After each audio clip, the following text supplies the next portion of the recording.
it look all right? Oh, yeah, Camera? it's fine. All right. Sorry, I just didn't hear what you said at first. Yeah, sorry. I could have been better about doing that. Well, it looks like it might be glitching out, but the placement's fine. Anyway, we have about 30 seconds. All right, thank you.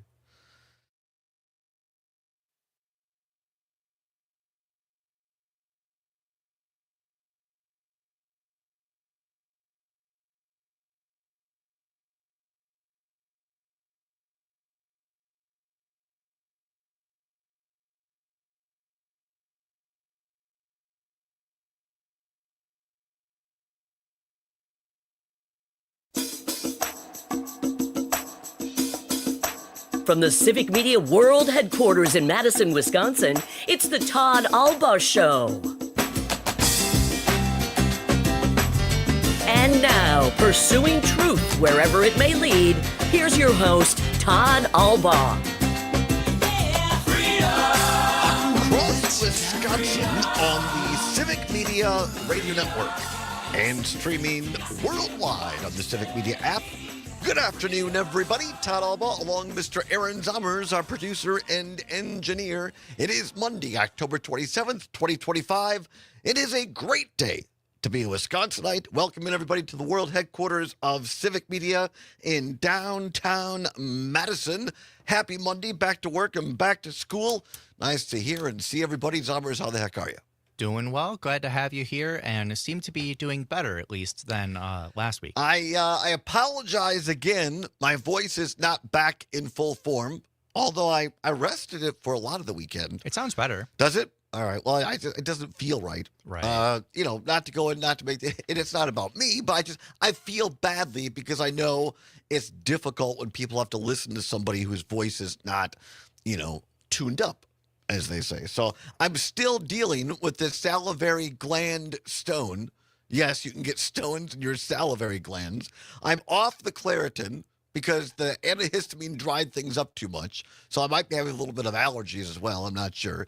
But I will tell you the lump in my neck is severely gone down. So I'm not sure if it's the antibiotic. I got a couple of those left or what. But now they've elevated me. I'm working things out. I have to go see my ear, nose, and throat doctor to get imaging. So once again, we're going to check to see if there's anything in Todd's head, which a lot of people really know there's nothing there. Well, but you'll get some proof either way. I'll get some proof. Trump got a little imaging done as well, or so he claimed over the weekend. We'll talk a little bit about that. Shake up at CBS.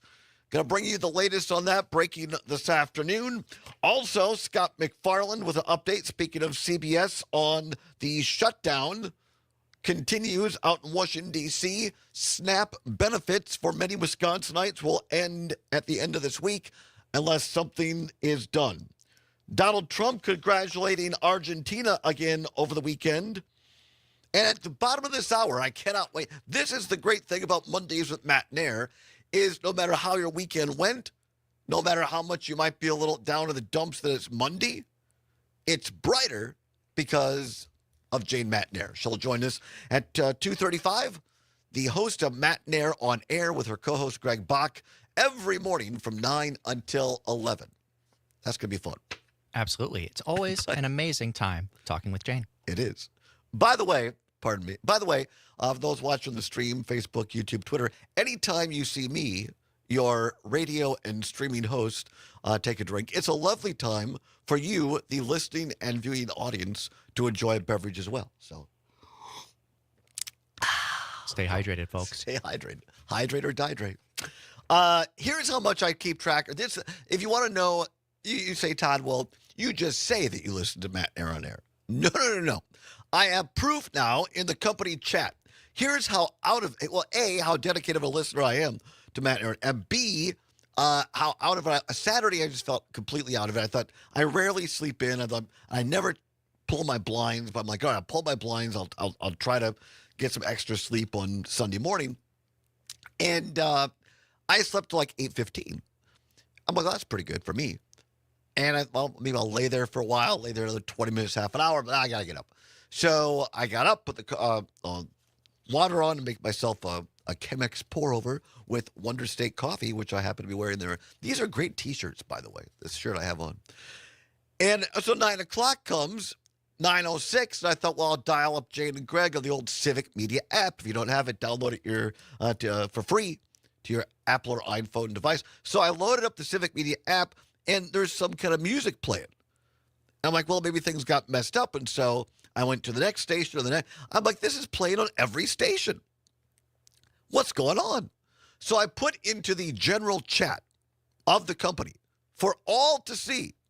I put out a SOS. Why can't I hear Matt Nairnair? And then I realized it was Sunday.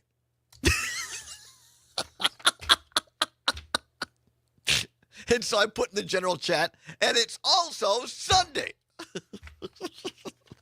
So as it turns out, Matt Nairnair does not play on Sunday. But you can hear every day from 9 until 11, Monday through Friday. Monday through Friday, as it turns out. So there's that. Also, over the weekend, Badger football, I'll give them this. First half, they competed. And the defense did look better, right? The defense did look better half number 1 for the Badgers. Half number 2, Oregon just... My youngest godson, Jason, was there. He lives out in Seattle. He and the boys drove down to Eugene. He said the weather was miserable. He said it was kind of an equalizing factor. They got turf out there in Eugene, Oregon. But Badgers came up short once again. They're going to win this week because it's a bye week. They're off this week, the Badgers. But how about last night, Zombers? There we go. Go, Pack, go! Go, Pack, go! That's right. The Green Bay Packers went down to Steelers territory. Pittsburgh Steelers last night taking on their former quarterback, Aaron Rodgers. And the first quarter or so, what I got nervous is they brought back George Mason or whatever his name is, the kicker. And he missed the first one. He missed. It was pretty bad. It was terrible. I thought, and I tweeted out. I said, "Packers, what are you doing? Bring back Haversick. I want the teacher kicking. Kicked the longest field goal in Packer history last week or week before, whatever it was." But the Packers got things rearranged, got things going, and the Packers got a big win, 35-25 last night against A-Rod and the Steelers. Packers now 5-1-1. Steelers dropped to 4-3. And here was Aaron Rodgers last night on the loss. Not a whole lot. I just feel like we had some discipline issues and some penalties that were unnecessary. And then you're not going to win a lot of games when we're so bad on third down. You're playing good teams, you need to score touchdowns, and we just stalled out in the high red zone. Aaron Rodgers last night, pretty matter of fact about the loss, as a matter of fact. After that, Rodgers was asked, by the way, our own Mike Clemens, best sports reporter in the land, was in Pittsburgh last night to bring us these cuts. Always appreciate when Mike Clemens does that for us. Rodgers was asked by Clemens and the press gaggle about the fact that there were a lot of Packer fans last night at the stadium in Pittsburgh, and you could hear the chants, "Go, Pack, go." Here was Rodgers' reaction. I've heard that chant for 18 years, so Packer fans travel really well. First time in a while I've used silent count for a home game. That's a credit to those Packer fans. Yeah, and you know what? I'll give Rodgers this. I actually thought he was very gracious and very mature this entire last week. He said nothing but good things that I heard about the Green Bay organization. He said, look, I started there, and at some point I'm going to retire there. And everybody knows he's going to be a first ballot Hall of Famer. He clearly wants to retire as a Packer. And so no matter what you think about Aaron Rodgers, I thought he was a class act. Yeah, I have to agree. It also was, aside from hearing "Go Pack Go" at a non-home game, it was really weird hearing Aaron Rodgers' voice just like 318 right, or whatever. Right, that was a right. horrible impression. But It was not bad. Not bad. Yeah, the green at 19. You heard a little bit of that last night. So, yeah, I mean, it was weird. It was weird seeing him in those throwback outfits or uniforms from Pittsburgh last night. I like the all-white last night. I really like the all-white of the Packers. It looks good. It looks sharp. One more cut. Our own Jordan Love, current Packers quarterback last night on the win. You know, when we came in the locker room at halftime, you know, the message was that we just weren't finishing. We weren't executing our plays, and we weren't locked in on doing everybody's 111. So, you know, there's plays to be made, and I think we just weren't executing those, and we weren't able to stay on the field. So, you know, I think the first half went by really fast for us as an offense. We had one scoring drive. And so I think the message was just do your job, lock in, and execute plays and stay on the field. And we did that. They sure did. Packers got it done. Again, final score. You heard it on many of our Packer radio networks across civic media.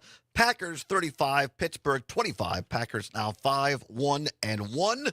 And, you know, looking pretty good. They play next on November 2nd at 12 noon at home at Lambeau against the Carolina Panthers. So there you go. Congrats, Pack. Great weekend to be a Packer fan.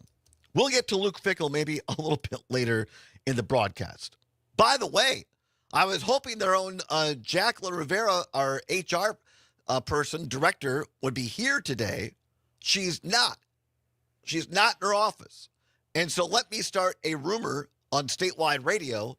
My feeling is Jacqueline is not at her desk today because she has been tabbed by her alma mater, LSU, to lead the search and screen committee to find a new head coach for the LSU Tigers. LSU, who got pounded at home at night at Tiger Stadium in Baton Rouge by Texas A&M on Saturday, and by about the time the Packers started playing last night, in a surprise to some announcement, LSU announced they're going to buy out the remaining 6-ish years of Brian Kelly's contract to LSU, over $50 million, close to $55 million.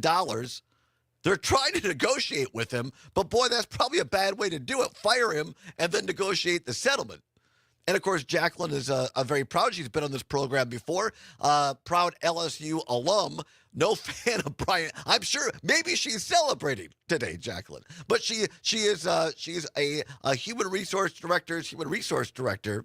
And so it would not surprise me that she offers her services up to find a new head coach in Baton Rouge. Very possible. And especially, you know, I don't think there's ever a day that you cannot spot, you know, the white and purple and gold right. She's somewhere. A big fan. Even if it's just earrings, there's always something. And very often it's the entire outfit, shoes included. It's everything. It's to some people, it's not a shock that Brian Kelly was let go.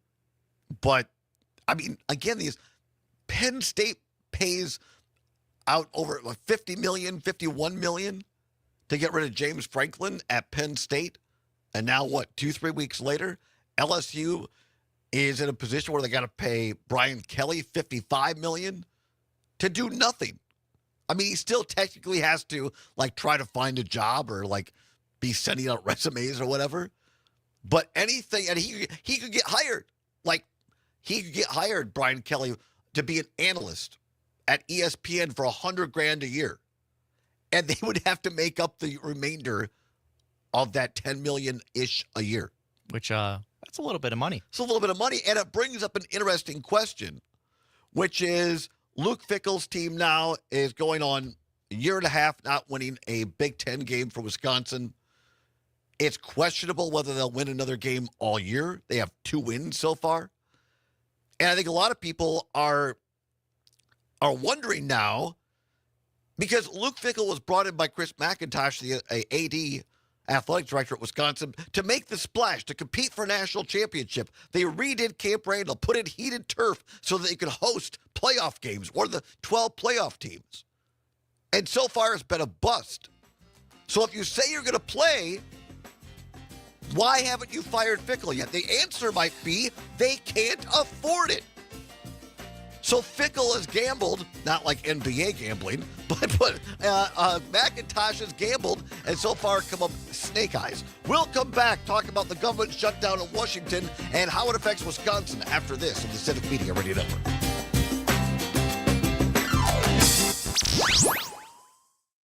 .7 WMDX, almost as addictive as your group chat.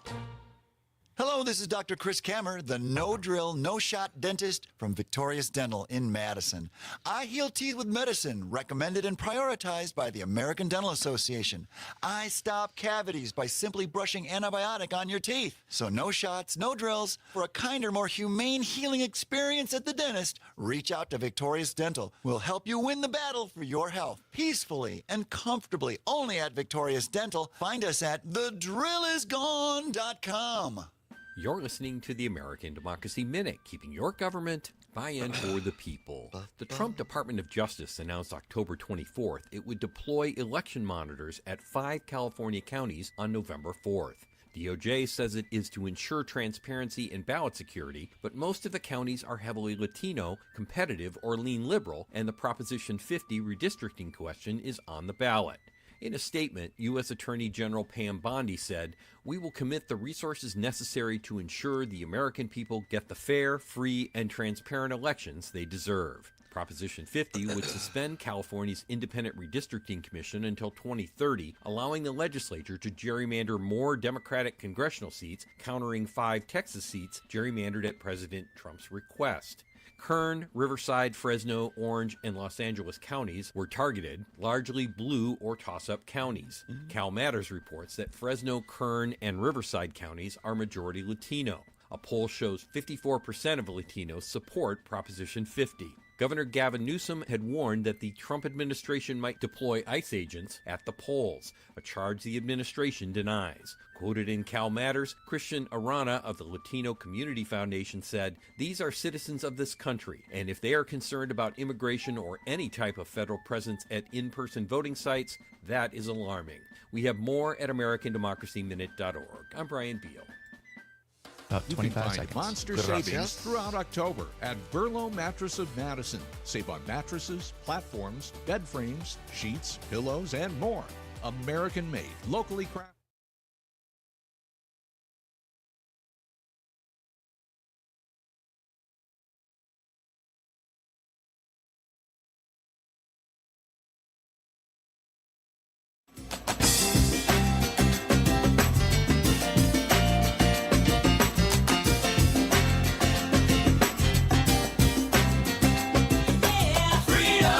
Pursuing truth wherever it may lead and having fun doing it. Welcome back to the Todd Allbaugh Show for a Monday on the Civic Media Radio Network, October 27th, 2025. Aaron Zommers on the board. Always glad to have him there. Glad to have you along to start another work week. It is Halloween week, Zommers. You're not a huge Halloween guy. No, well, especially because as a kid, I was never really allowed to participate. Got it. Religious reasons and stuff. But then in more recent years, it's been pretty fun to try and figure out a costume and, just hang out with friends. We've never really done a Halloween show per se Not on this really. show, but I'm thinking this year because I came up with a great idea for a costume.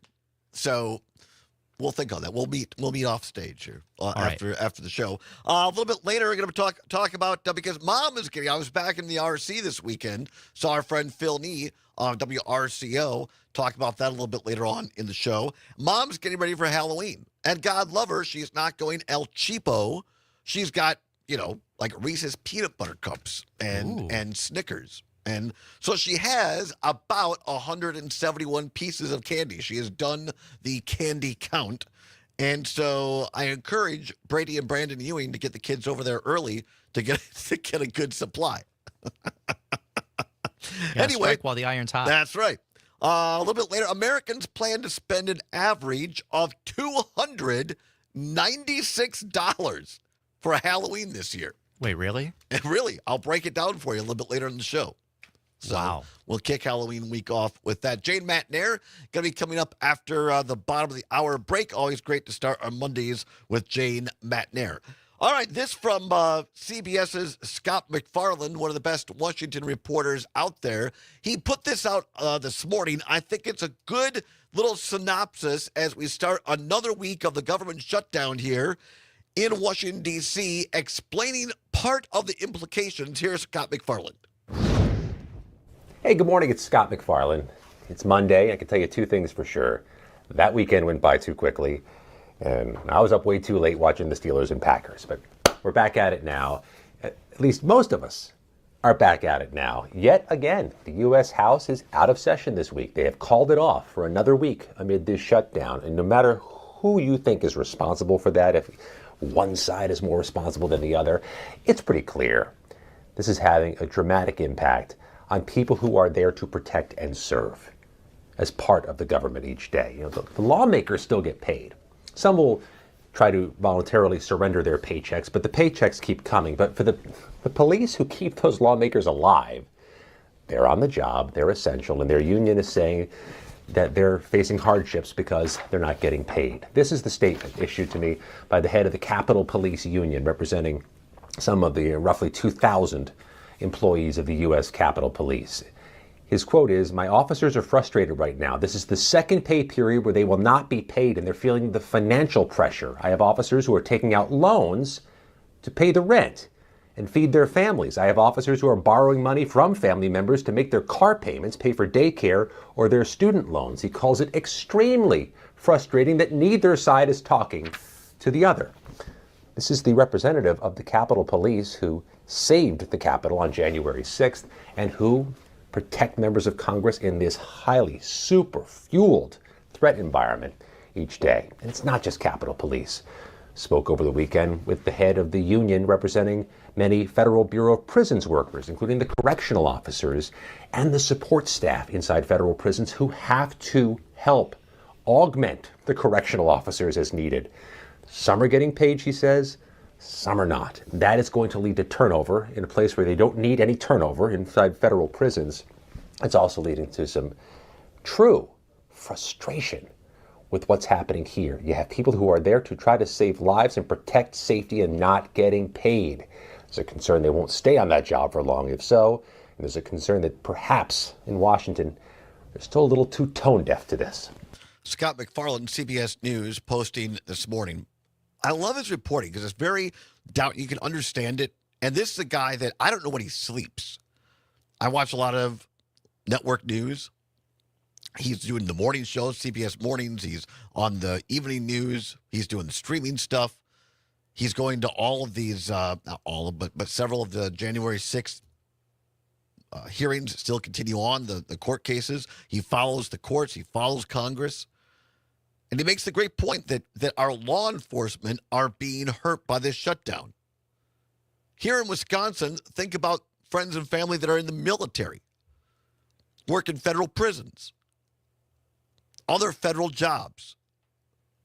These folks are being impacted in Wisconsin because the party that controls both houses of Congress, the presidency, and for all intent and purposes, the Supreme Court, doesn't want to open it up. That's the bottom line. They're in charge. When you're in charge, you're responsible. By the way, we didn't get to this last week. From the New York Times, Timothy Mellon, a banking heir, is said to be the anonymous donor who gave $130 million. Let me say that number again, $130 million to the U.S. government to help pay troops during the shutdown. Works out, $130 million donation would equal about $100 per service member. So a couple of things, this New York Times story. A, it's $130 for each service member. Doesn't do a whole lot when you're trying to pay rent, car loans, child care. All the things that us civilians do, our military is trying to do as well as put their lives on the line. And then you have a private person giving Trump money to pay the military. Military is supposed to be working for the American people, not for Donald Trump. And here in Wisconsin, as SNAP benefits, i.e. food stamps, will run out of money after Friday, certainly a trick for Halloween.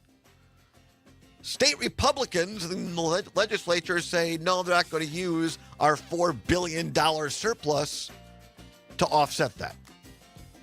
Certainly another trick.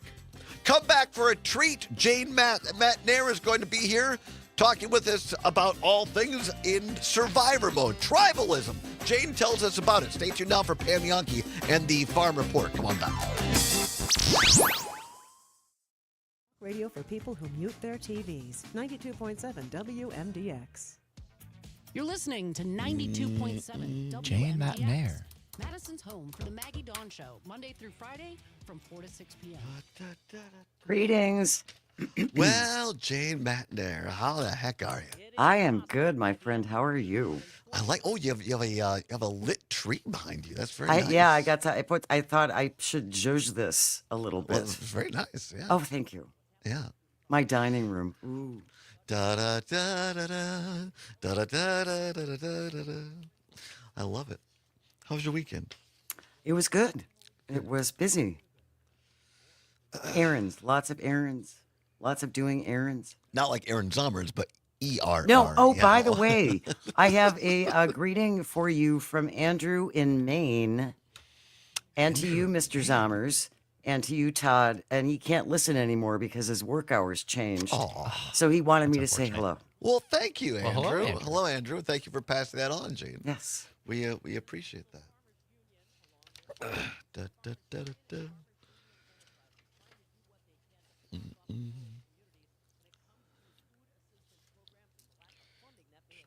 And you're on with us tomorrow, by the way. Thank you for the reminder. Yeah, it's always good to Yes, remind of course. you. Did you hear my story at the top of the show? No. I'll tell it to you when we get All on right. there. It's a good thing you reminded. Believe me, I'll take all the reminders I can get. I'm with you. All right. Well, we'll start out with tribalism, Democrats, Republicans, and then we'll get into a little Susan Stomberg. Sounds good. We didn't. I've had this story printed for a week, and I just keep. It's like, no, we got to do this.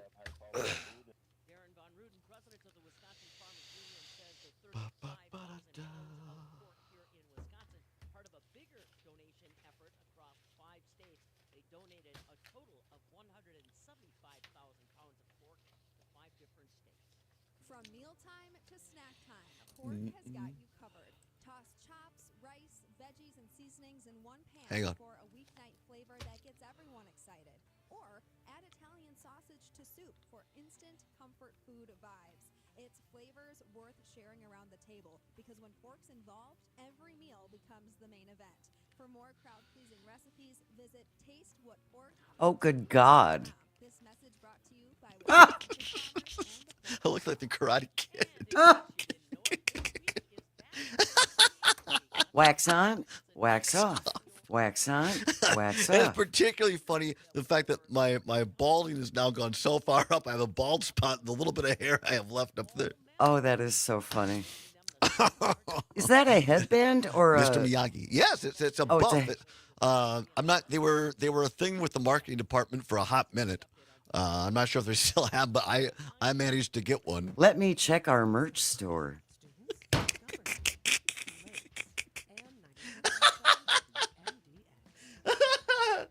I love Jay McNair so much. Well, that's why we have dictionaries and computers at our fingertips. My mother would always say, go look it up. Right? My boss used to say, well, I don't know. Google it up. Go look it up. We do not have that highly fashionable muffler on the website. I think I got this. Was it? Did they have a few of them? We had them at some of the night markets. Oh, really? I think I got this one in Hayward. Madison at the Birkenbinder. specific, then. No, I think this one was at Hayward. Oh. I think. I don't know. Nice. Nice. So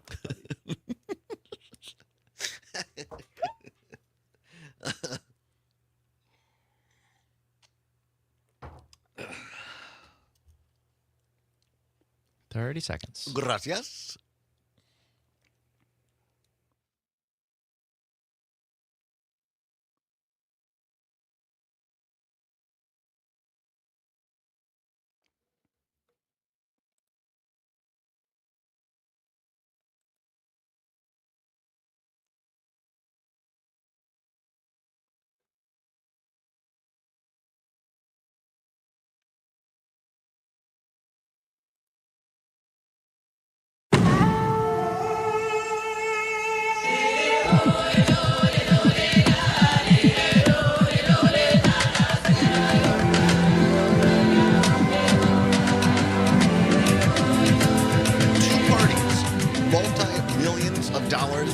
Bend. Who will survive, outwist, and outlast the political experiment in 250 years? Welcome back, everybody, to the Todd Allbaugh Show on the Civic Media Radio Network. The unmistakable sound of the Survivor theme song on CBS. Welcome. One of my other favorite things in the world is Jane Matnair. You can hear her every morning along with Greg Bach on Matnair on air Monday through Friday. As it turns out, 9 until 11, she joins us from the greater Milwaukee area via StreamYard. Jane, how are you? I am excellent. It is a beautiful October day in Wisconsin, boy. I know, right? It's really nice. It's one of my favorite times of the year. Really, I was out in Richland Center this weekend, got to see Mom, saw our colleague Phil Nee, because the name won't mean anything to you, but one of the he was kind of Lou Regani. Of course, Lou works for WRJN in Racine, Kenosha, and Ray Schrader was his name, and he worked at WRCO for at least 50 years. Wow. And he had, on Saturday afternoons, what's called Reminiscing with Ray, big band music and the like. He passed away last year at 90-something, and so his lovely and talented wife, who, and I can say this because I worked with him for years, put up with him for years, and she and the family, he had this huge collection of vinyl, but also a few CDs, and they went to the local book record shop at Richland Center, and they brought a bunch of his albums, and they said, come on in, and if you want one of Ray's albums, put $1 in for a donation, and they're going to put a bench in the park with his name on it as a memorial. And so we got to see his lovely wife, Harriet, and so Phil was there as well. But many of my stupid comments that I say on the air, I credit to Ray, because he would talk a lot of doublespeak. He'd say, it's colder in the winter than it is in the country. Do you walk to work or carry your lunch? That kind of vaudeville. Oldies but goodies. Yes. Right. Yes. You probably remember used to have funeral homes, which I know you came from. Your parents ran one. Yep. They would call into the radio station and give you the obituary, and you have to write all this out. Oh, see, my father would do them live. Really? On the air? Oh, yeah. Yep. He had his own show, like Obituary Central. It was Obituary Minute. Well, Ray, depending upon what was going on, yes. I'd come into the station to do my shift at Saturday night or Sunday night or Saturday night, and Ray would be there, and he'd say, "How the hell is a guy supposed to do a record show when you got to take all these obituaries?" And I said, "I'm sorry." He goes, "Yeah." He goes, "I got the funeral home called in, but he goes, thank God it was a short one. The guy was only 5'5". What a bump. So it was that kind of thing. Jeff Perry, our ongoing contributor listener, who is also an alum of WRCO, says, I'm beginning to feel more like when I got here than I do now. Another great Ray-ism. So anyway, I was in Richland Center, and it was the point of the whole thing is that it's beautiful out there right now in Southwest It's gorgeous, Wisconsin. and the colors have really got to be kicking in around Richland Center. They are. They're almost kind of their peak. Oh, so no kidding. For those watching on the stream, Facebook, YouTube, Twitter, Twix, X, whatever you want to call it, I look ridiculous, more ridiculous than usual, because I have my Civic Media buff on in a headband form, a buff. I am somewhat envious. I have not been privy to the buffs, as it were.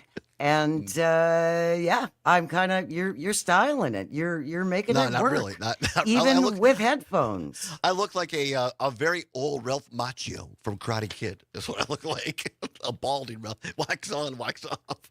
Oh, wait a minute. And by the way, if you're just tuning in, the whole point of this is that I get to talk to Jane, and I really don't care what anybody else thinks. It's just my chance to talk to Jane once a week.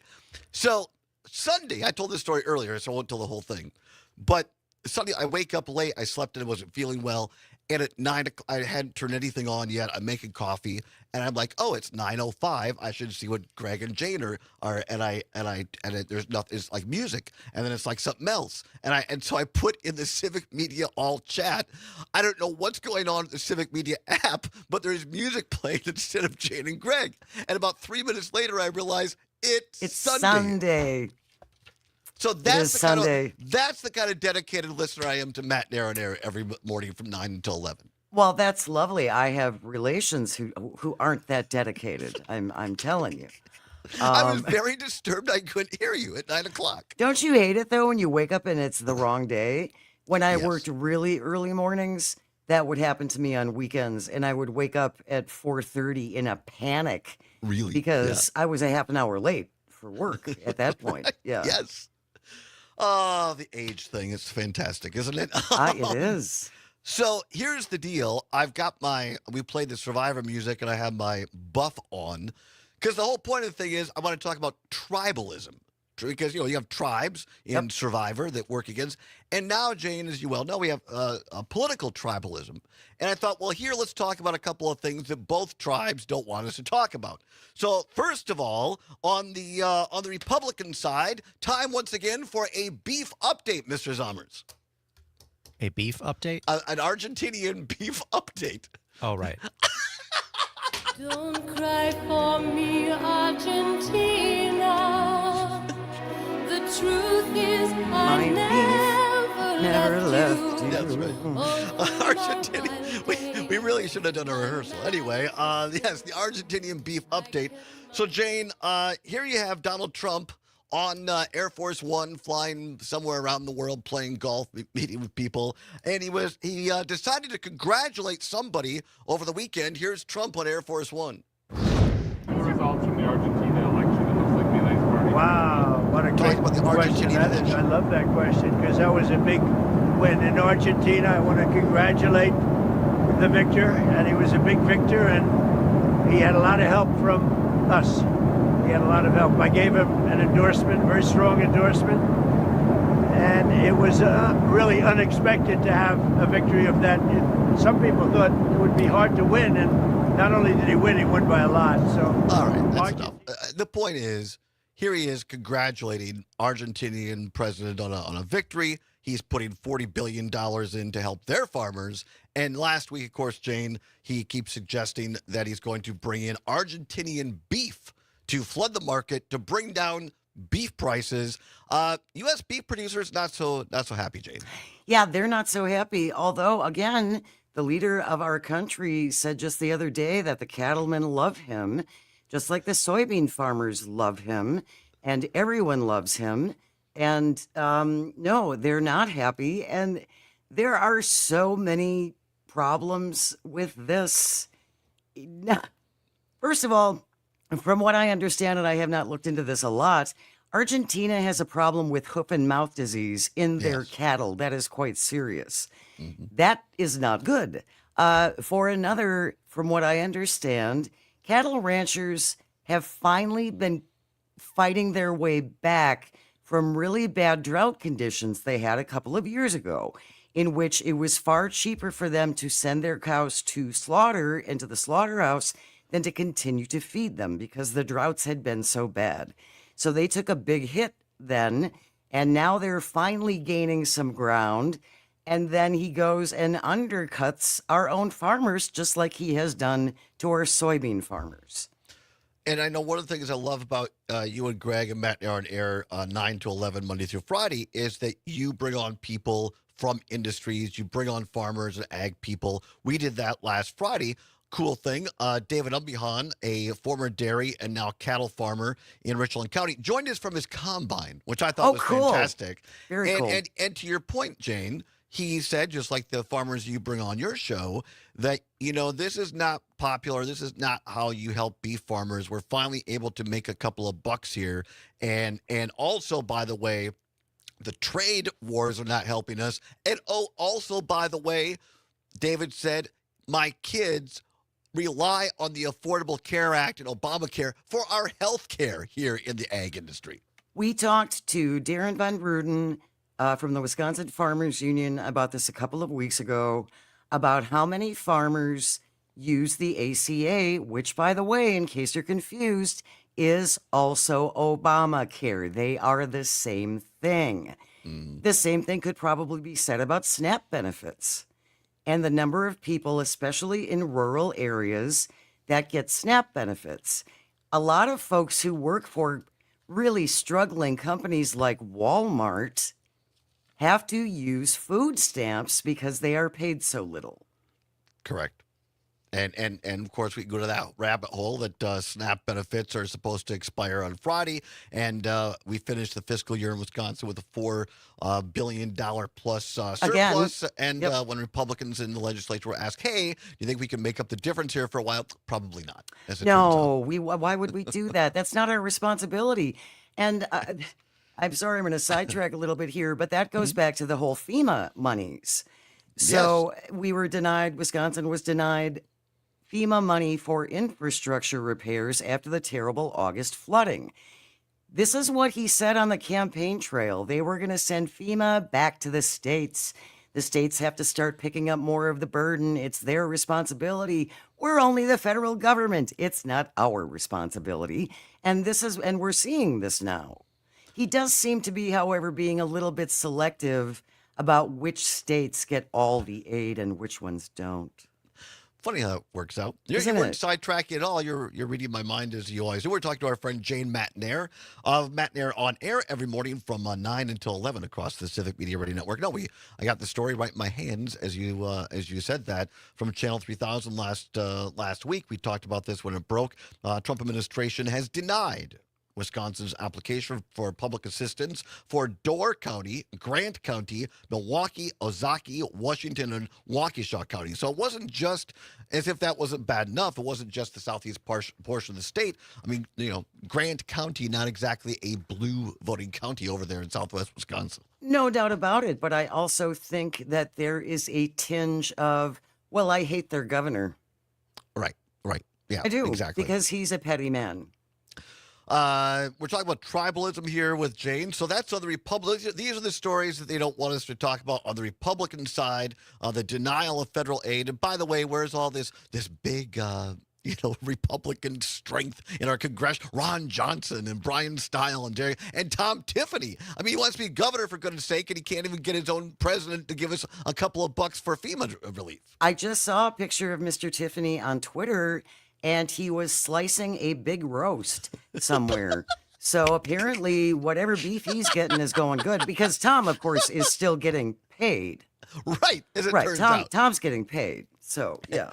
So it's all good in Tiff's world. That's the Republican side. On the Democratic side, and I just want to publicly kudos to you and Greg Bach, and you had political editor Dan Schaefer with you last week, and you're calling this what it is. And this whole Jill Underly story, the result from the Capital Times. And to me, Jane, this is no longer even about the Capital Times story so much. It's about Jill Underly, the DPI superintendent, who refuses to talk to the press, refuses to be interviewed, refuses to sit before a state legislative committee on this. And when she was asked to do that, she takes a trip out to her alma mater to Indiana University to receive an Outstanding Alumnus Award instead of doing her job. Yeah, that doesn't look good. That's a major understatement. No, it's terrible. So you got to get out in front of this and address this. This is a big problem. As Zommers plays the Jill Underly theme song of this program, All By Myself, because that's what she's all by herself. We'll come back, talk a little bit more about that and the passing of a broadcasting icon with Jane Matnair, Zommers, and myself. It's the Todd Allbaugh Show across Wisconsin.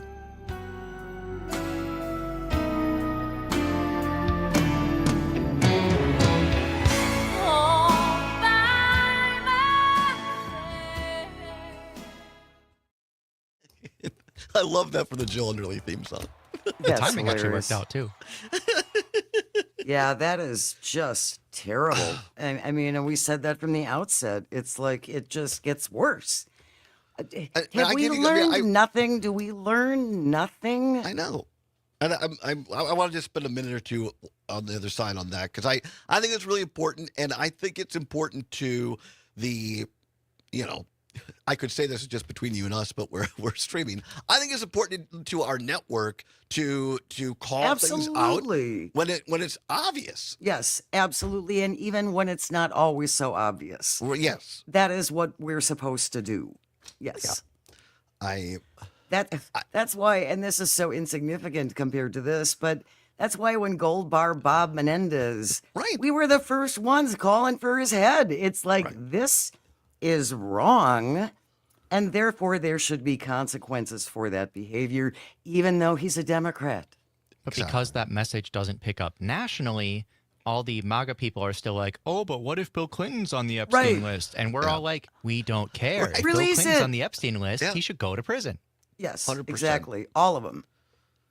And out in Richland Center, I was talking to a couple of different retired teachers who I know fall on the Democratic spectrum, and they couldn't agree with this more. They're like, there's no excuse. She should face the committee, and if she has nothing to hide, why wouldn't she want to do that? This is exactly what we accuse of Republicans of, is dodging. 100%. It's dodging, and therefore that makes you a hypocrite. Right. Yep. Could not agree more. Ay, ay, ay. All right, so we'll do a minute or two of that, and then we'll talk about Susan Stomberg. Sounds good. And we'll promote the fine and lovely, wonderful program, Matt and Aaron Air. On which you will be tomorrow. Tomorrow. I love you tomorrow. Which, by the way, for those watching the stream, just a tip that you'll get the inside on this that our broadcast listeners won't hear. It airs Monday through Friday, as it turns out. It does not air on Sundays. We do not air on Sundays. I felt so stupid. And That's so I put really funny.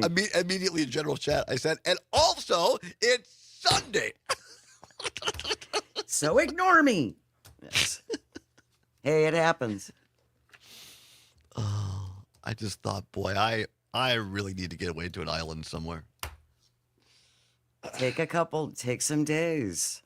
30 seconds. After all this book stuff, maybe.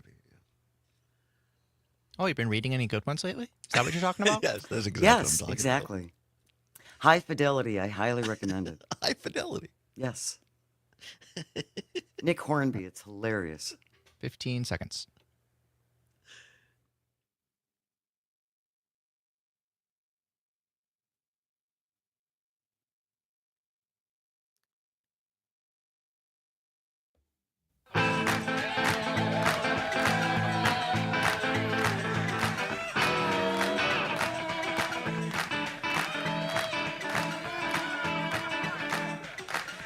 Get out your radio. Get your civic media. There we go. Gosh, there we go. Wow. Get it out every morning. It's a party. It's an information feel-good party every morning from 9 until 11 with Matt and Aaron on air. And Jane, Matt and Aaron, Greg Bach. Jane joins us now, as she does now every Monday at 2:30 from the lovely Milwaukee area via StreamYard. Jane, I want to make sure we get to it. Give us a little bit of a teaser, as they say, because people keep telling me I got to talk about these things. Give us a tease. What's coming up this week on Matt and Aaron Air? Well, at least tomorrow you are going to be joining us at 9:30. Corrine Hendrickson is also going to be joining us. We're going to be talking about childcare. This is not a problem that has all of a sudden gone pfft, and it's just fixed itself and gotten better. That isn't the case. So we are going to talk about childcare. Jim Santel joins us on Thursdays. There is always so much to talk about with him these days. And I think on this Thursday particularly, Rand Paul now says that we should not be blowing boats out of the water without knowing for certain that these people are criminals. That's called extrajudicial killing. So we'll be talking about we'll be talking about that with Jim Santel on Thursday. Looking forward to that. And boy, yeah, it's a weird world where I never thought I'd find myself agreeing multiple times with Marjorie Taylor Greene and Rand Paul.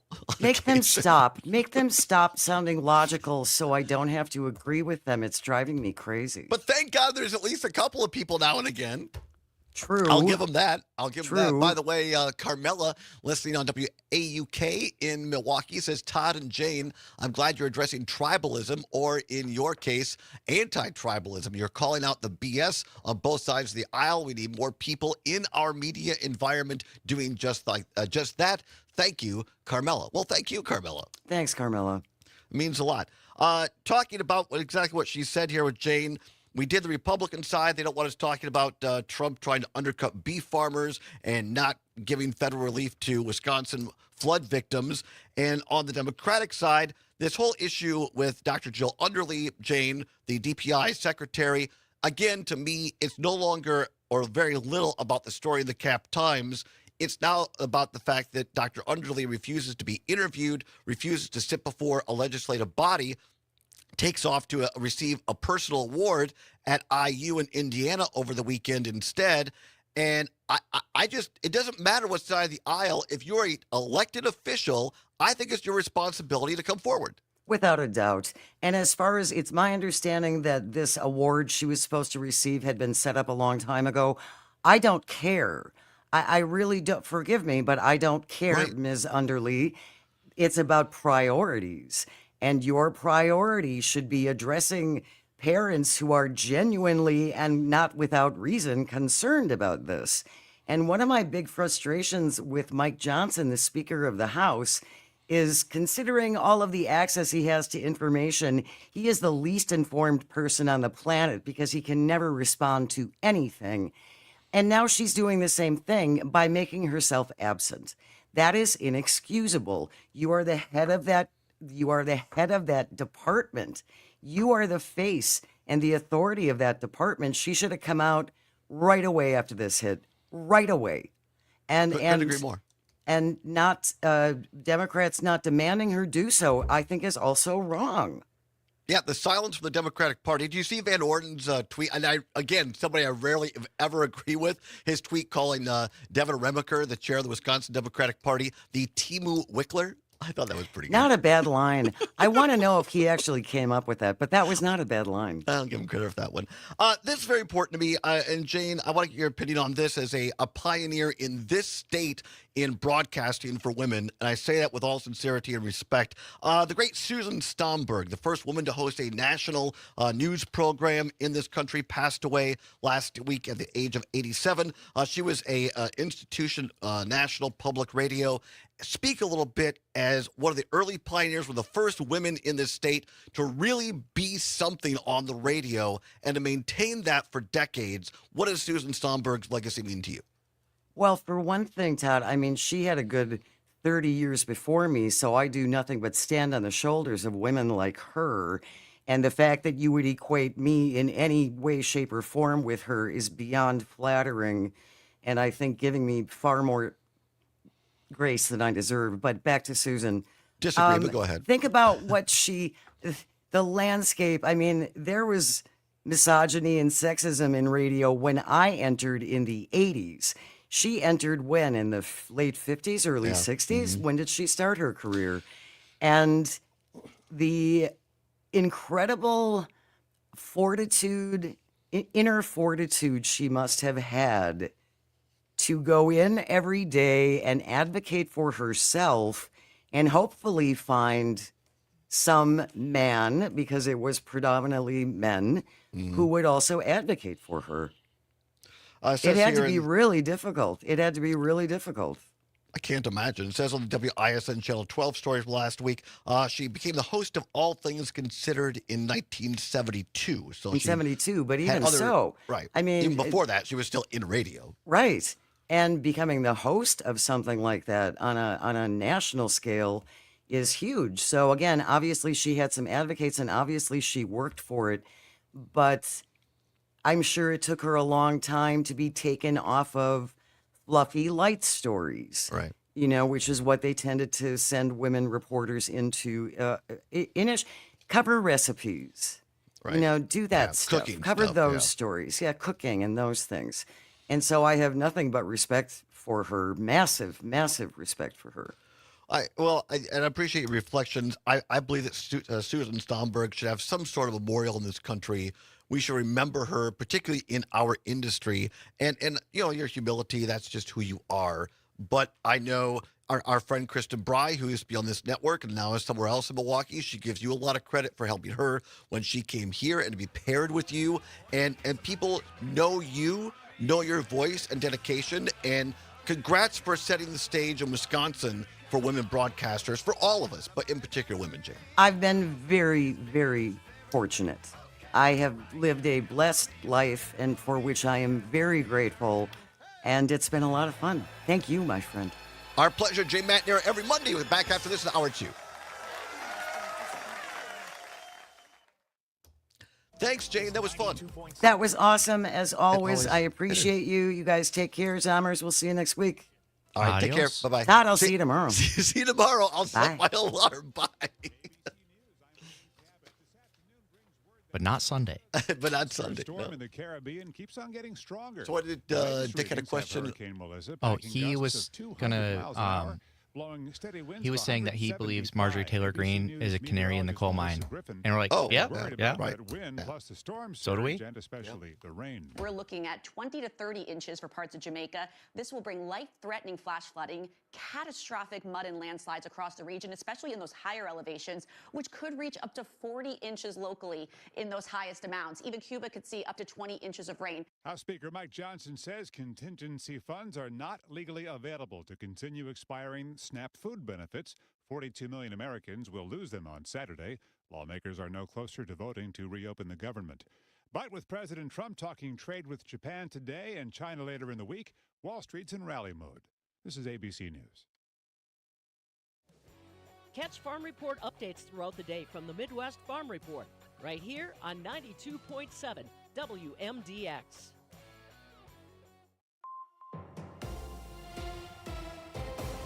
For 92.7 WMDX News, I'm Savannah Tomei Olson. Authorities are now investigating after a social media post accused Madison school employees of assaulting a child. Madison police are on the case, and they say at least part of the story is inaccurate. It all started when a woman posted online accusing staff of Whitehorse Middle School of physically and sexually assaulting her 13-year-old son. In the video, she named those staff members, showed photos, and gave out what she said was their address, and even included a photo of the house at the address. The video has been seen tens of thousands of times, and some comments suggest violence against the staff members named. However, the State Journal talked to the homeowner at that address from her video, and he told the outlet that's his home and the employees have nothing to do with it or his family. Access Dane property records from the city assessor's office seem to confirm that. He says now people have been driving by or sitting outside his house.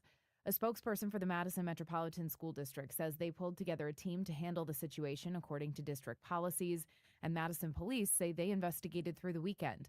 A police spokesperson says they did initial interviews and reviewed security camera footage. They said, quote, details being widely shared on social media appeared to be inaccurate and potentially harmful, end quote.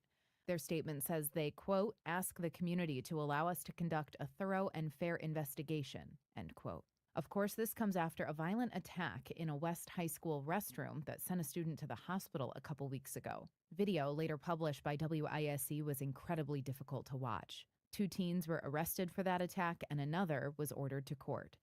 The Madison Board of Education has a regularly scheduled meeting tonight, and they're likely to address one or both of these issues. We'll have more coverage for you in tomorrow's newscasts. I'm Savannah Tomei Olson. You're listening to 92.7 WMDX News. The Packers shut down the Steelers. Hi, I'm Mike Clemens with sports from Pittsburgh, where the Packers beat the Steelers 35-25. Green Bay fell behind 16-7 at the half. Quarterback Jordan Love. You know, when we came in the locker room at halftime, you know, the message was that we just weren't finishing. We weren't executing our plays, and we weren't locked in on doing everybody's 111. So, you know, there's plays to be made, and I think we just weren't executing those, and we weren't able to stay on the field. So, you know, I think the first half went by really fast for us as an offense. We had 1 scoring drive, and so I think the message was just do your job, lock in, and execute. At one point, Love had completed 20 consecutive passes. Aaron Rodgers on why the Steelers' offense stalled in the second half. Yeah, we had too many penalties, too many negative yardage plays, and then I wasn't accurate enough on third down, and we weren't creating enough space. But we'll look at the film, and you know we'll get better, and we got a good team coming in next week. NBA, the Bucks with a loss on the road to the Cavaliers, 118-113, despite Giannis with 40 points. With sports, I'm Mike Clemens. Farm news that impacts you and your community from the Midwest Farm Report throughout your day on 92.7. What's so funny? I'm reading the Wisconsin fun fact. Oh, I should probably read that too. Rodney Price, sunny skies on your Monday afternoon, and east winds will reach the upper 50s. Overnight, a few clouds, the lows will drop to around the 40-degree mark.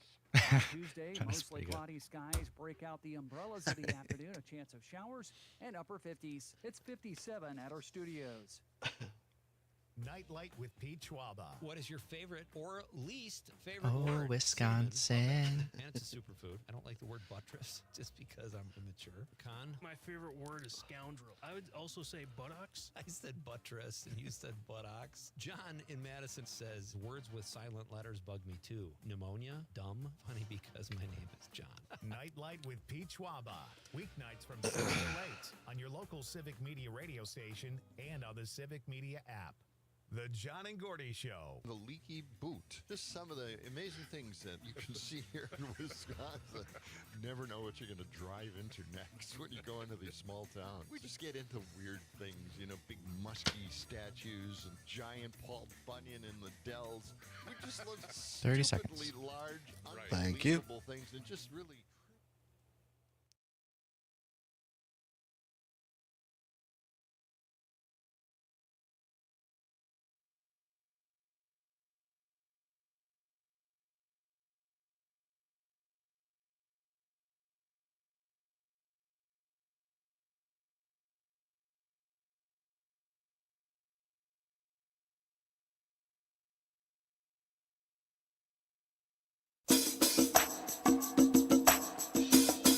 From the Civic Media World Headquarters in Madison, Wisconsin, it's the Todd Allbaugh Show. And now, pursuing truth wherever it may lead, here's your host, Todd Allbaugh. Across Wisconsin on the Civic Media Radio Network and streaming worldwide on the Civic Media app. Good afternoon, everybody. Todd Allbaugh along with Mr. Aaron Zummers, our producer and engineer on the board. It is 6 minutes past the hour of 3 o'clock. Welcome in hour 2 of the big broadcast here on a Monday, October 27th, 2025. It is a great day to be a Wisconsinite. Glad to have you along here at the world headquarters of Civic Media, downtown Madison at the intersection of State and Fairchild. Zummers, let's take a look at the old Sam Davison street cam.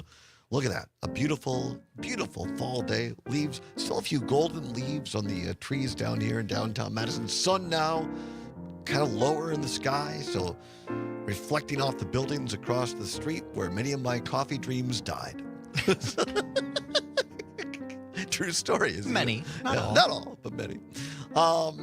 Yeah, great day. Great day to be out. I love the kind of just jacket. Isn't this the quintessential jacket weather, Zummers? Yes, and I'm all here for it because, for so much of the year, as somebody who is chronically overheated, I can basically just wear a T-shirt. Right. And now I can finally wear other things, except also not because now it's hot in the office. Now, and you've heard us talk about this for many years, or many months, a couple of years. The studio that we do the show in, and it's a lovely studio, don't get me wrong, but more so are the office that Zummers and I share. There's an event, and it was often like an ice box in there, and so it was a chilling experience, and so you have to bundle up. And now last week there was a big brouhaha meeting, and they changed it, the HVAC, and now I may have to start doing the second hour of the show shirtless. I don't even know how, because it was my understanding that the thermostat here was kind of just like, all right, you can change it, but no matter what you do, it's going back unless you can figure out some arcane hex to put on it or something. Like it seemed like. So now the question is, which do we prefer it? An ice box or a sauna? Ice box. You're more in the ice box category. Oh, yeah. What's worse? Sauna, for sure. For you, absolutely. All right, well, Zummers and I will deal with our first world problems. Still dealing with a hoarse voice. I apologize for that. We're working on getting it fixed, so hopefully in the near future. And also many thanks to Jane Matnair. How about that? Our friend and colleague. You can hear her and Greg Bach every morning from 9 until 11. Monday through Friday. Monday through Friday, as it turns out, on the Civic Media Radio Network. I'm going to join Jane and Greg tomorrow at 9:30. As long as I can keep track of the days. Always a good time. Always a good time. Coming up on this hour of the program, going to give you a little Halloween. You say Halloween or Halloween? I've just always said Halloween, even though that's probably wrong, but I don't know. I know. I think you're probably right. I say Hallow a lot. I think that's right because it's All Hallows Eve. Oh, all right. Halloween economics. I was up at Richland Center this weekend. Mom has her Halloween candy. She's got it late. She's counted the pieces. It's in the proper, what you call it, baskets or bowls to give out. And so I'm encouraging Brady and Brandon Ewing to get their kids there early and get a couple for themselves. They trick or treat the neighborhood, so mom's all set to go. And so it turns out the average American spends $296 a year for Halloween. That's crazy. Is that saying because I imagine that's counting a parent with 5 kids who, is I don't know. going all crazy. I don't know. We'll find out. We'll break it down. We'll break it down for you here in a little bit. So we'll talk about that. We also have a What's Worse for you, and going to give you some news from CBS and also some Jay Rothman news. The UW system president back in the news last week. We didn't have a chance to cover that important stuff, so we'll get to that. But first, 10 minutes past the hour of 3 o'clock, time once again for a Wisconsin fun fact. Oh, Wisconsin, land of beauty, with your hillsides and your plains. That's right. It's time for another Wisconsin fun fact. On this date, October 27th, 1909, a major explosion at the Pabst Brewery in Milwaukee destroyed 3 floors of the brewery, and it left everyone in the blast radius smelling like the old Anchor Inn on Atwood Avenue.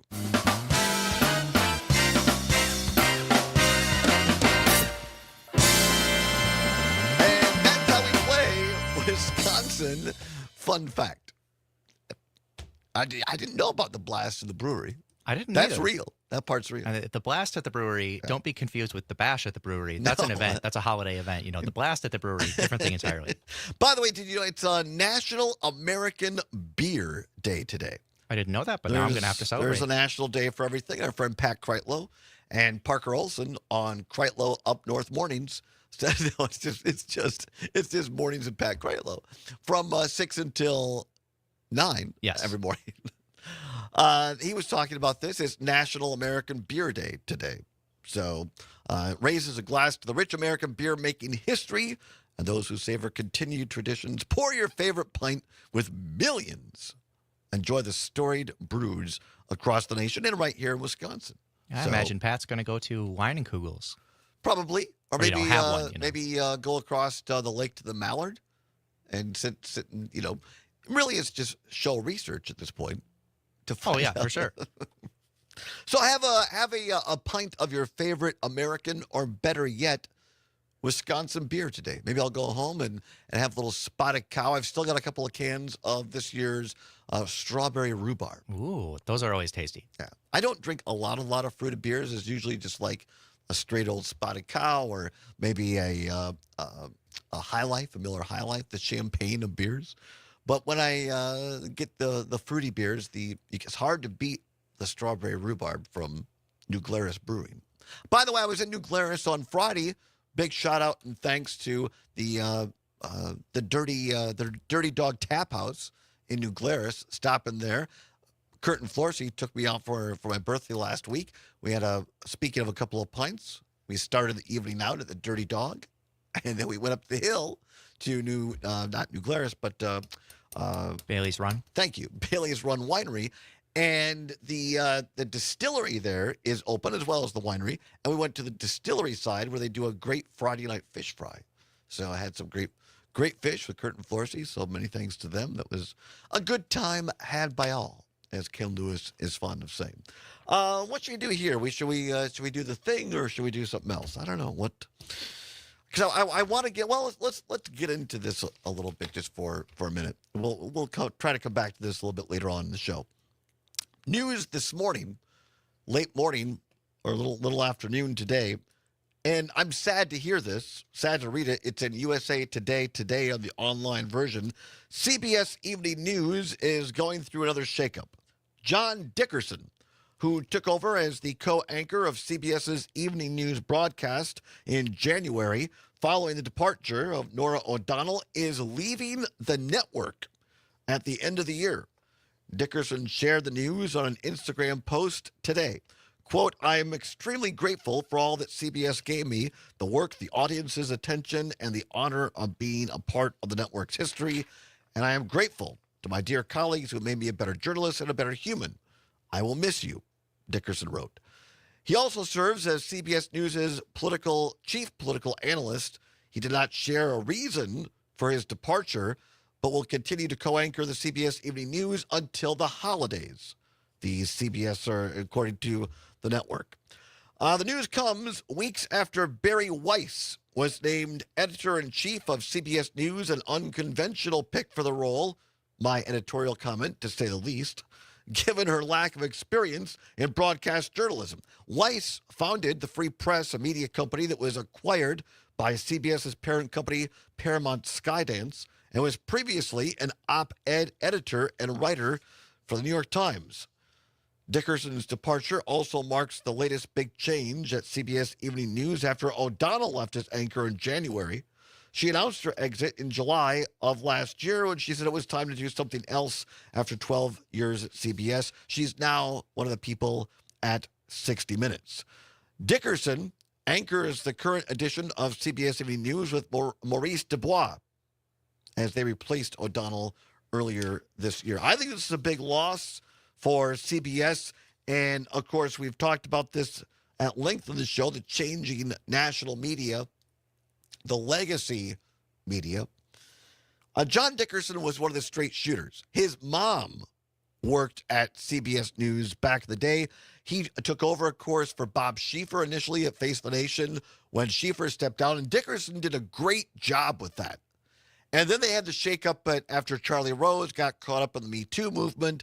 And so they decided to take Dickerson off of Face the Nation and move him to CBS News, or the morning show, CBS This Morning, where he never really quite felt like he was in his comfort zone. And so then they took him and put him at 60 Minutes, and then they moved him to the anchor chair at CBS Evening News. And they've tried to do this more 60 Minutes-ish version where they do longer form stories instead of the quick hits. I watch it. It's okay. I can see why a lot of people who are traditional evening news viewers, I know that's a smaller market now. I can see why that's not their thing. But now CBS, after being bought by Skydance, or Paramount being bought by Skydance, which owns CBS News, they've changed things. And I think this is one of the first big changes of Dickerson, whether he was pushed out, whether he said, this is for me, I don't know. We're going to come back to this in a different way, hopefully on this show yet, because other news today from TheGuardian.com, ex-60 Minutes producer Bill Owens says bosses discouraged him from covering Gaza and Donald Trump. Could that have been part of the reason, a forebearer of why John Dickerson, is going to be leaving CBS News? We'll talk about that a little bit later on in the show. But right now, at 18 past the hour, 3 o'clock, time once again for What's Worse. Let's go. This or that, this or that. Then, of course, the choice is yours. You can get with this or you can get with that. Time once again for What's Worse. Nothing to give away, no prize money involved, but it is your chance to have your voice heard on all 10 news, weather, sports stations, talk stations of the Civic Media Radio Network. Timely indeed. We're getting to the end of grilling season, but boy, anytime the Packers are playing, and Badgers as well, but we'll say Packers for now, grilling.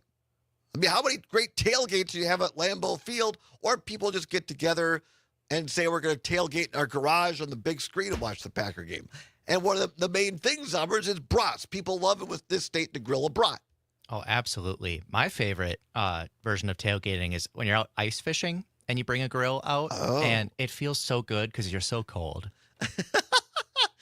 Casper, one of our great engineers, says on YouTube, it's always grilling season. All right. If you're brave enough. And that's right.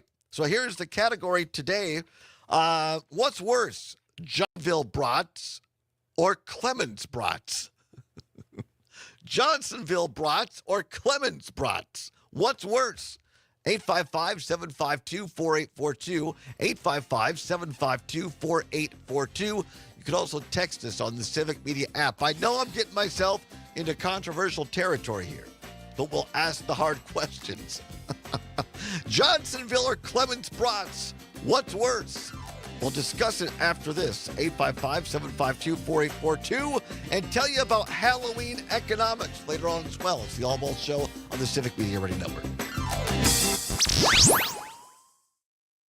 7 WMDX, helping to keep Madison weird. Herbal Aspect has landed. That's right. Madison's go-to cannabis destination. Ooh, we got a strong opinion already. Strong PJ, not a fan of Clements. Wow. All right. Very good. Convenience. With 3 Madison locations and now Sun Prairie, a great cannabis experience is always close by. Our expert staff is here to help, whether you walk in, call, or order online. Mention Radio 420 and get a special discount. So stop by. Can you dial up that iconic TV ad for Johnsonville where like Charlie Johnson's cooking Johnsonville brats, wherever the guy yells it on his dock and then all the boats come in? Five-star authentic Mexican cuisine, fresh, homemade, and the best prices in town. See why one review said best tacos I've ever had in my life. Elsa's own jarocho. You won't leave hungry. Wow, Casper says Johnsonville is worse because of their political I'm Dan Schaefer. affiliations. Let's All right. recombobulate. The Wisconsin Department of Transportation just announced the official start date for one of its biggest ever construction projects, the I-94 East-West project, which will reconstruct and widen a 3.5-mile stretch of interstate highway in the city of Milwaukee and Milwaukee County. This is a massive project with an estimated cost of more than $1.7 billion. And with this official start date announced also came estimates for how long this will take. Construction is expected to last until 2033. At the recombobulation area, this project is something we've covered extensively, including with an award-winning 4-part series called Expanding the Divide. It might be worth revisiting that series and considering how unnecessary and expensive an extra lane is, and how in southeastern Wisconsin, we're going to be dealing with construction and delays for the next 8 years in order to shave a few minutes off suburban commute times while the city streets and city problems go ignored once again. Find all of Dan's work at the recombobulation area. At Hazelden Betty Ford, treating mental health isn't just about breaking old patterns. It's about braving new ones. About 30 seconds. Leader in alcohol and Gracias. for 75 years.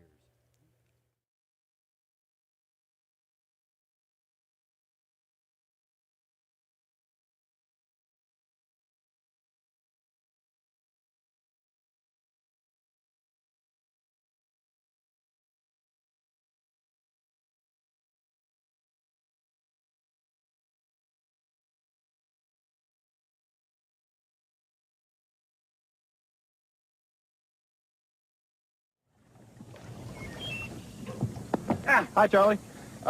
You startled me. What you cooking? Nothing. Those look like Johnsonville brats. No, come on. I know a Johnsonville brat when I see one. They're not Johnsonville. They are Johnsonville brats. I love them. Could you come back tomorrow, please? Oh, please don't do that. Charlie Murphy's cooking Johnsonville brats. Johnsonville brats. Folks can't resist the simply great taste of Johnsonville brats.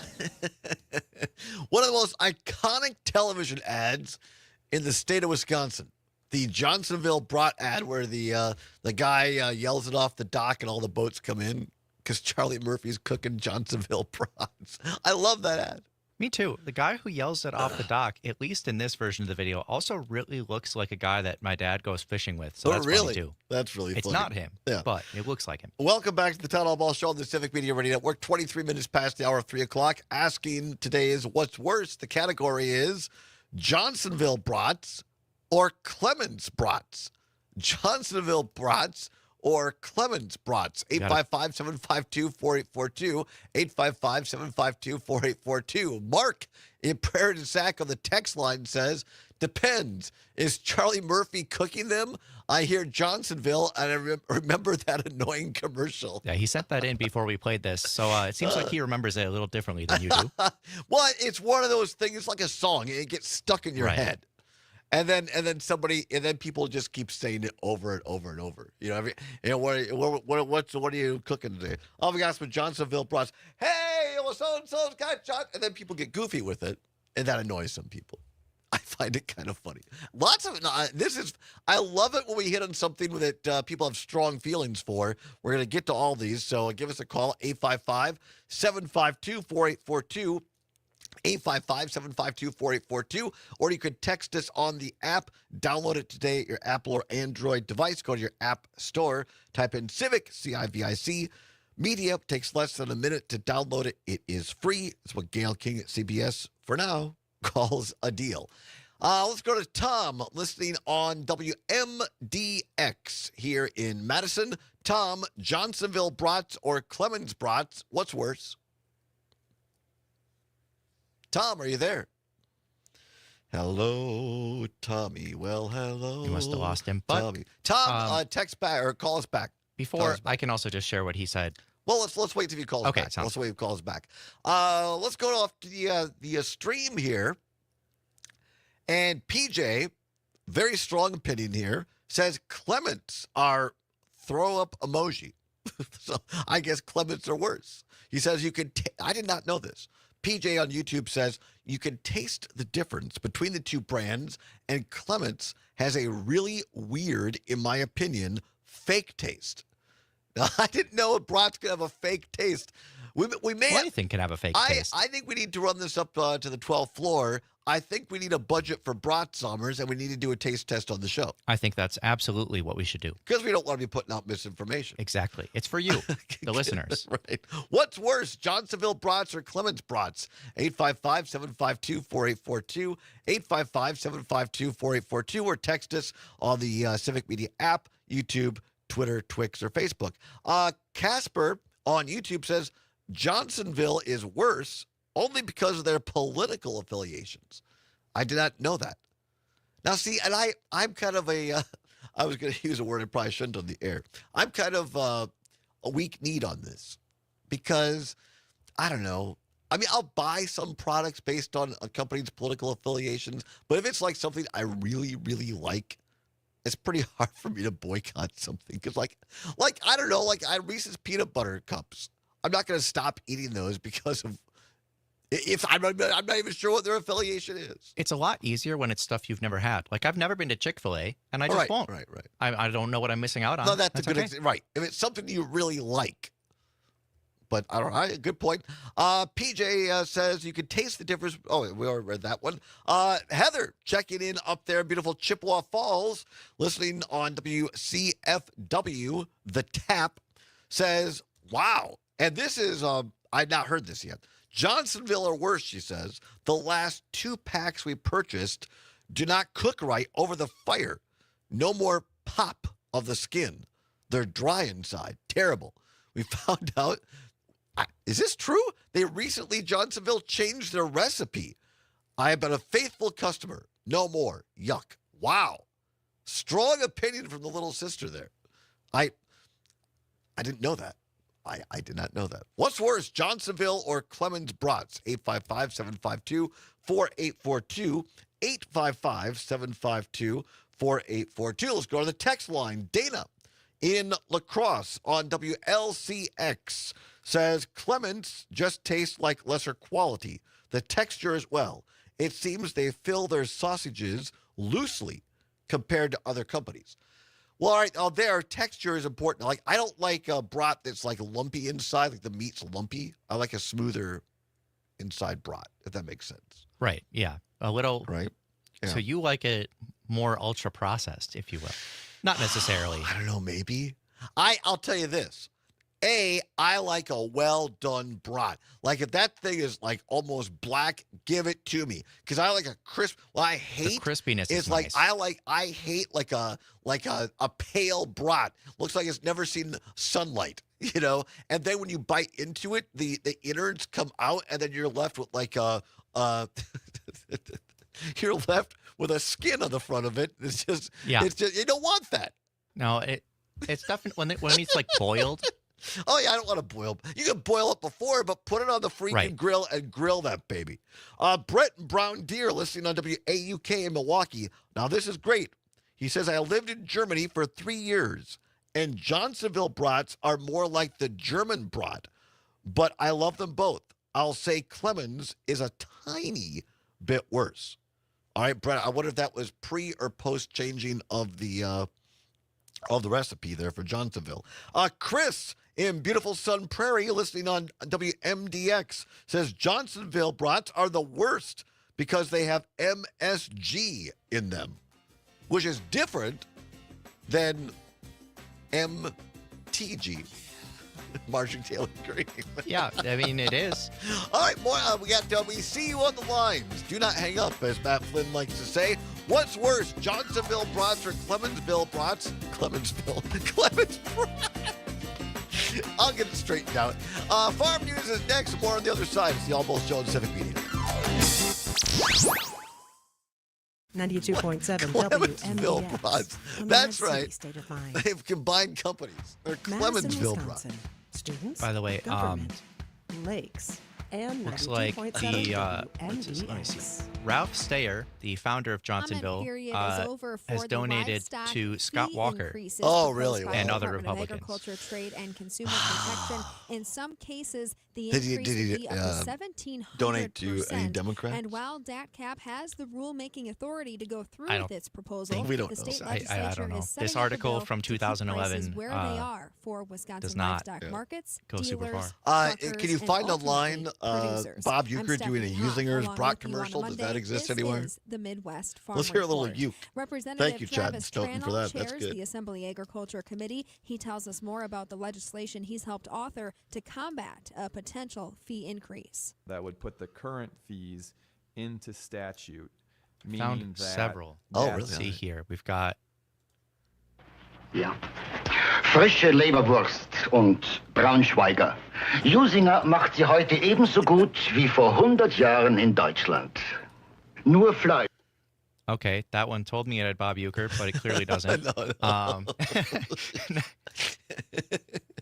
We find. Then there's Beef, summer sausage, and salami. And because they're from Usinger's, you know they're the best. Made with all lean beef and imported spices, cured and smoked the old world way.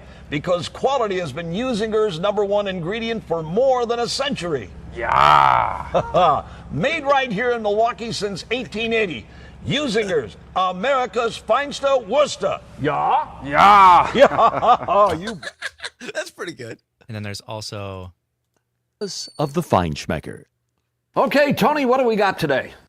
Try this one, Bob. It's called the nose. Usinger's chicken sausage. You'll never He's get this one, Bob. That's Usinger's applewood smoked bacon, Tony. Oh, Tony, that's a Usinger's brat with some of that great tasting crisp crowd and a soft pretzel bun. So, what do you guys think? Pretty impressive, huh? I like the second one. That was pretty good. Don't play it coming in. I'll kind of call for it. So maybe we should like any German polka music. We'll come back with that. Yeah, there's also, here's another one, Usinger's sausage pitching change with a play-by-play from Bob Euchre. All right, let's try that. The Usinger All-Star. Here's the pitch from Iso Chorizo, and it's a ball outside. I think Fritzy may have seen enough. He's walking out to the mound and calling to the bullpen. Let's see who he wants. I tell you, somebody's got a nice grill full of Usinger's brats down there. Yeah, Wait a minute. It looks like he's calling for the brats. Yeah, we'll use that. Okay. That's great. Yeah. I'll still keep the other ones ready. Yeah, that's fine. Biking through blizzards since So we'll come back a little forever. polka. We'll take some calls, do some 92.7 texts, and we'll play that. WMDX. I'm meteorologist Rodney Price. Sunny skies on your Monday afternoon, and east winds will reach the upper 50s. Overnight, a few clouds. The lows will drop to around the 40-degree mark. On Tuesday, mostly cloudy skies break out the umbrellas of the afternoon. A chance of showers and upper 50s. It's 57 at our studios. Listen to the Civic Media exclusive podcast, Busted Pencils. I mean, that comes naturally for me, Jacob, as a blue-collar scholar. I really love knowing, hey, what are the skills I need to complete the job? And how can I be the very best? I really think that we owe it to the next generation. And I don't even mean just young people, but anybody thinking about, hey, I'm going to change my career pathway. I think we owe it to them to say, well, here are the experts in your industry. Subscribe to Busted Pencils wherever you listen to podcasts.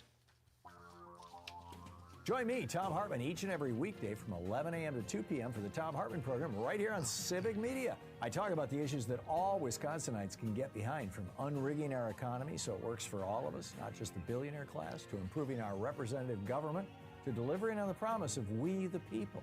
Tune in middays right here on your local Civic Media. 20 seconds. Thank you.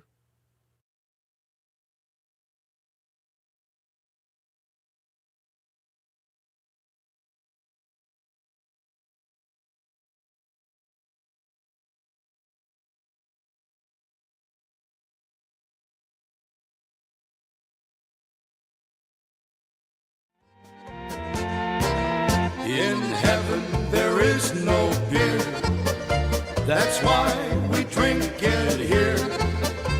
And when we're gone from here, all our friends will be drinking all our beer.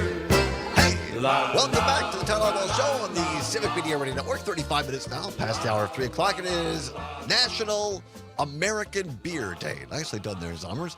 Have yourself, better yet, a Wisconsin beer. Break out a little Leinenkugels if you're up north, or some Spotted Cow by New Glarus Brewery.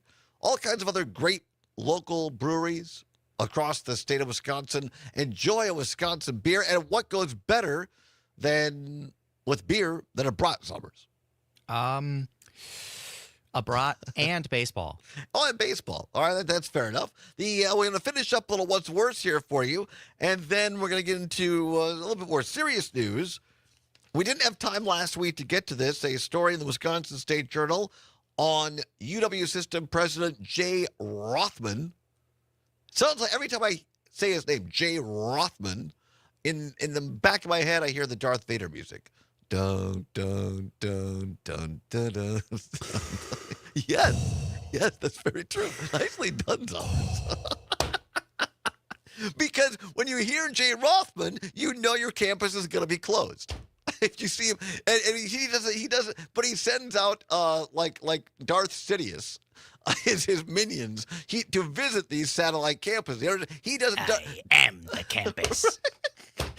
Rothman doesn't actually visit them. He sends out his Darth Sidiouses to do his evil bidding. He just stays at the Death Star on the 17th floor. Although, really, I mean, it's the other way around. Darth Sidious sends out All Darth right, Vader, well, whatever. It's neither here nor there. Yeah. It's a serious subject, but look, you got to laugh and have a little bit of fun. All right, let's finish this up. This is a great category. Lots of opinions today. What's worse, Johnsonville brats or Clemens brats? 855-752-4842. 855-752-4842. Mark in Prairie du Sac listening on WMDX in Madison. Mark, Johnsonville brats or Clemens brats, what's worse? Are you there, Mark? Maybe that line isn't working today. We've got a bad line. All right, Ollie in the North Woods. Ollie, let's try this. Ollie, Johnsonville brats or Clemens brats, what's worse? Yeah, something's not working. So here's what they do. They sit down. We have these meetings. You understand? We have these meetings. And they say, okay, we're going to look at your numbers. And we're going to see what kind of streaming numbers do you have? What kind of Arbitron numbers, Nielsen numbers do you have? And how many calls do you get? How many texts do you get? And they grade us on all this. You understand? My employment is based largely on my numbers. Now, how in the world, Sommers, are we supposed to have good numbers when our phone lines don't work? Well, I rebooted it, so if you're on the line, hang on. I will get to your call when I can. All right. See, it's rigged. I'm telling you, the whole thing is rigged. 855. Well, give us a call. It may work. 855-752-4842. 855-752-4842. In the meantime, while Zommers is trying to reboot our phone lines, let's go to the text line. That seems to be working. What's worse, Johnsonville or Clemens brat? Ron, listening in Milwaukee on WAUK. Of the two, I pick Clemens. Superior to both is Fort Atkinson-based Jones's Sausage.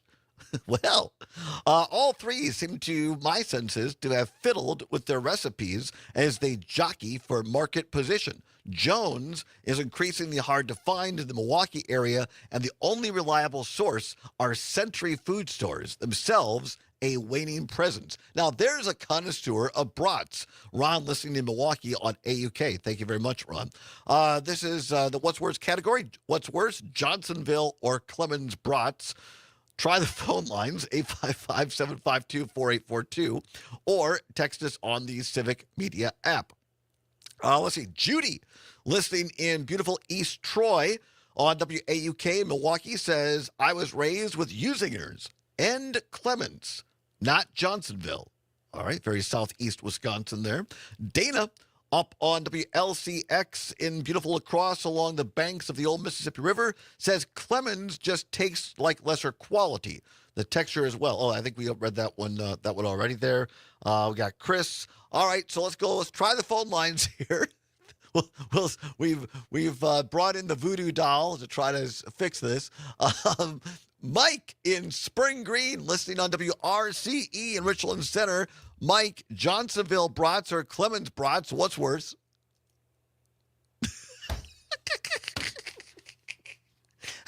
Mike, if you can hear me, I'm terribly sorry. Here's what we're going to do. We're going to do it the old-fashioned way. Zommers, you pick up the phone line and get their answers, and then Zommers will relay it to me and to us from the producer booth live over the phone lines. This is great. This is back to 1987 radio. Actually, in 87, our phones worked. What's worse, Johnsonville brats, Clemensville brats, or the phone's not working? I love it. I love live radio when things happen. Gary in Madison on WMDX writes, no brats, please and thank. He's anti-brat. He's anti-bratite. All right, so there we go.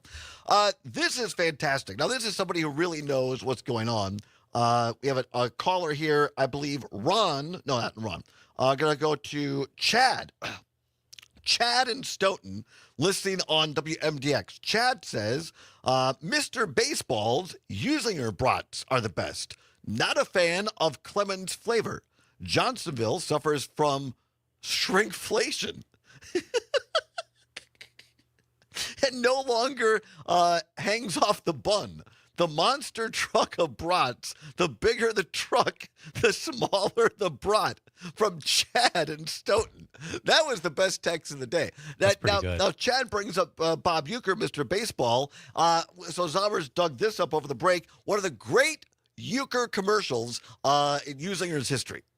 The Usinger All-Star. Here's the pitch from Iso Chorizo, and it's a ball outside. I think Fritzy may have seen enough. He's walking out to the mound and calling to the bullpen. Let's see who he wants.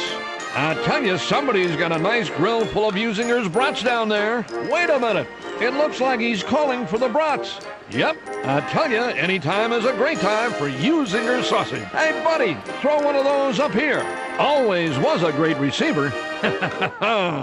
It just makes me happy whenever I hear Uecker's voice. As it should. And those iconic Usinger's brats commercials. All right, let's wrap this up here. Matt, one of our great UPS drivers in Richland Center, listening to WRCE. News from the center. I was just there this weekend. Saying both are garbage. Wow. Compared to what your local grocery store and meat locker stuffs in their houses. So, all right, fair enough, Matt. And my sister, by the way, texts back in on Facebook on WCFW The Tap in Eau Claire, says our local Rumps Meat Market and Butcher in Altoona has some of the most amazing cheddarwurst. We ate there last weekend. That's where I plan to go now. So there you go. Go to Rumps Meat Market. I've been to Rumps. Interesting name. I've been to Rumps in Altoona. That's a great place. Mike from Spring Green, who, again, sorry we couldn't hear you on the radio. Yes. Hopefully the phone lines are working now. We'll see. But he was saying that he thinks Clements tastes worse, but he doesn't like Johnsonville because of the Republican donations. All right. But that he recommends Miesfeld's, which is a meat locker in Sheboygan. Wow. All right. Miesfeld's in Sheboygan. Mark in Prairie Sac says I've started to put Wisconsin-made physiology kimchi. Or kimchi. All right. On my brats. All right. Tom in Hartford, listening on WMDX in Milwaukee. Pardon me. WAUK in Milwaukee says Usinger's is the best. Zommers, Johnsonville, or Clements, what's worse? I don't know if I've had Clements brats, Really? so I'm not qualified to say. I would just say I've had both. Now, I don't know. I'd like this whole thing about Johnsonville. I didn't know about the change of the recipes because I haven't had one since probably early summer. I think they still serve Uslingers at AmFam Field, right? Oh, if they do, then I have had one. And No, Uslingers is what I think they still. I think I've had a couple of brats this year at AmFam, so I guess just to answer the question, I would say Clemens are worse because I'm a big Johnsonville fan, but I haven't had one in a while, and now I'm told the recipe has changed. Yeah, So maybe I'll just default to Uslingers as well because I've had Uslingers at the ballpark. Yeah, those are always good. All right, well that was see, you never know. People, you think, well, no, it's something political. No. The people have the strongest feelings on brats. On food. People like food. They love food. I'm people. I like food. Right. I like people, and I like food, and I like public education, and it's 45 minutes past the hour of 3 o'clock. Let's try this. According to the Wisconsin State Journal last week, a story by Sabin or Sabine Martin. I apologize. I'm not sure how that person pronounces their name. Headline, Jay Rothman discusses the future of the remaining branch campuses. Now, those of you who are regular listeners know I grew up at Richland Center, an alum of UW Richland, the 2-year school there, then transferred to Platteville. Big believer. My grandmother was the first female dean in the state of Wisconsin at UW Richland, not while I was there, but prior to that. And in 2018, former President Ray Cross, because he didn't like Kathy Sandine's plan, the last chancellor of the 2 years, and maybe it had to do something with the fact she was a woman. I don't know. Seems kind of weird to me. But he didn't want her plan. Very well thought out plan, by the way. She's been on this program, Kathy Sandine. And so Ray Cross said, look, the 2 years are going back to the 4 years. You're going to sink or swim. Direct quote from those who were in the room. And it has not worked out so well. And then you had Tommy Thompson as interim president during the pandemic.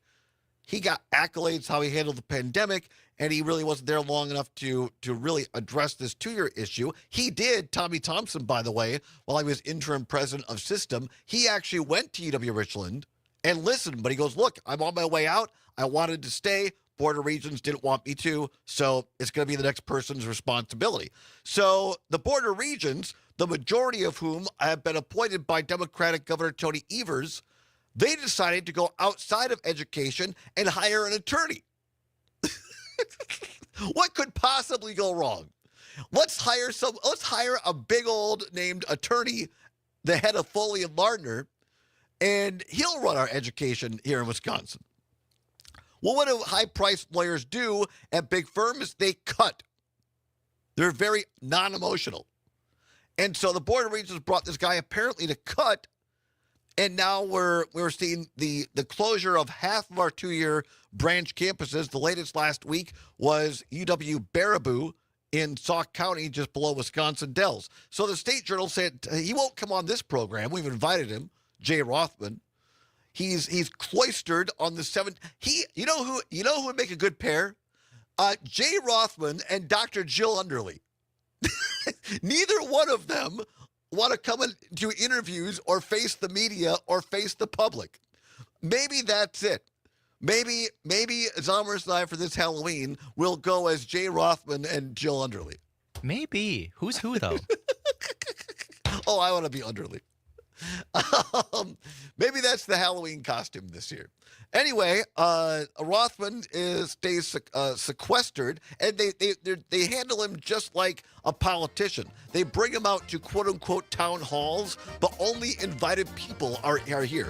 We'll tell you what Jay Rothman is saying now about the future of the remaining 2-year campuses. The guy needs a brat is what he needs. Come on back. It's the Allbaugh Show on the Civic Media Radio Network.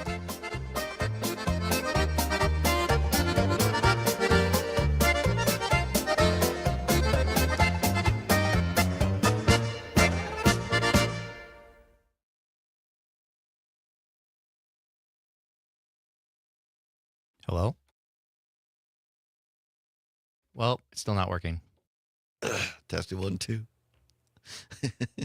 Yep, but we can't hear you.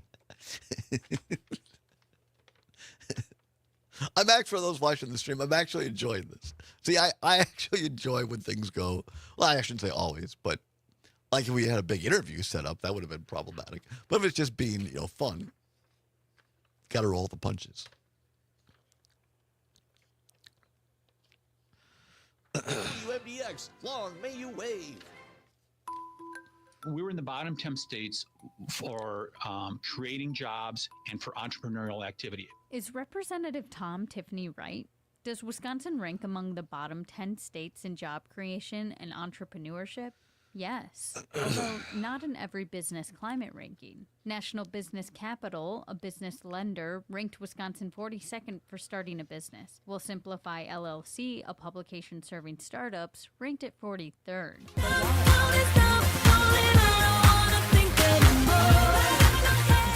Here we gotta do telephone. Stop calling. Stop calling. You're not gonna reach my telephone. That's pretty good. Yeah, we can come back with that. Who sings that? Lady Gaga. Oh yeah, Lady Gaga. Nationally, according to the Federal Reserve Bank of Philadelphia. I'm Trisha Young for Wisconsin Watch. Fact briefs are bite-sized fact checks of trending claims produced by Wisconsin Watch and GigaFact. Read more at wisconsinwatch.org.